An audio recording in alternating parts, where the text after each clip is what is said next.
Hello family, કેમ છો તમે? બધા મજામાં થશો? આજના મારા નવા વિડીયોમાં તમારું સ્વાગત છે. જય માતાજી, બાપા સીતારામ. તો તમને બધાને ખબર જ છે કે 7-8 દિવસથી મારા વિડીયો નથી આવતા. 7-8 દિવસથી વિડીયો નથી આવતા, એનું રીઝન શું છે એ બધું હું તમને કહી દઉં. તો પછી શું છે, પાછો હું રેગ્યુલર વિડીયો બનાવવા માંડું એમ. તો ઘણીવાર આ વિડીયોમાં ઘણીવાર મારા મામા વિડીયોમાં આવેલા છે. શું કહેવાય, એક્સપાયર થઈ ગયા છે. તો શું છે કે એટલે વિડીયો નહોતો મૂકતો હું. અને ઘણા ટાઈમ આમ શું કહેવાય કે એક વ્યક્તિ એવું હોય ને કે આપણે જેની હારે રહેતા હોય કે અમારો રૂટિન આમ, એ શિક્ષક હતા.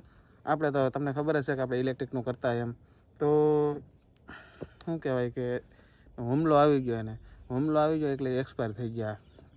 હવે જે માણસ આપણે દરરોજ એની હારે રહેતા હોય, એ નાનેથી મોટા કર્યા હોય એને આપણે એક હારે કહેવાય ને કે લાગણી, તો આપણે એની હારે રહ્યા હોય અને ડેલી અમારે ભેગું થવાનું હોય કે હાલો કે સ્કૂલેથી છૂટે તો હું અહીંથી કામેથી નીકળી ગયો હોય તો આપણે કાયમ નાસ્તો કરવા ભેગા થતા. તો નાસ્તો કરવાના વિડીયો અમે છે ને બનાવતા નહીં, પણ પ્રેરણા એ મને બહુ આપતા કે આ રીતના જીવન જીવવું એ બધી. તો એક કહેવાવાળો વ્યક્તિ તો હોય જ ગયો.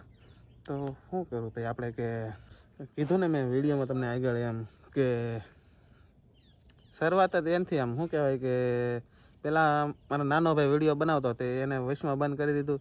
તો પ્રેરણા એને જ આપી હતી કે તું હોતે વિડીયો બનાવવા મળી આમ. તો આપણે હળવું શરૂઆત કરી છે. તો તમે બધા સપોર્ટ કરજો. એ કંઈ કે લાડ બધું તો કહેવામાં એમ થાય કે પછી શું છે કે શું કહેવું એમ થાય. તો એટલું બધું તો આપણને શું કહેવાય કે વાતચીત કરતા ન આવડે, એટલે આપણે જે સમજી જાવ થાય બધા. તો હું વિડીયો અહીંયા જ પૂરો કરું. જો તમને વિડીયો ગમ્યો હોય તો લાઈક કરો, શેર કરો, સબસ્ક્રાઈબ કરો અને સપોર્ટ કરતા જાજો. તો હું આગળ વધ્યા કરું. મળીએ પછી કાલે નવા વિડીયોમાં. ત્યાં સુધી બધાને જય માતાજી, બાય બાય.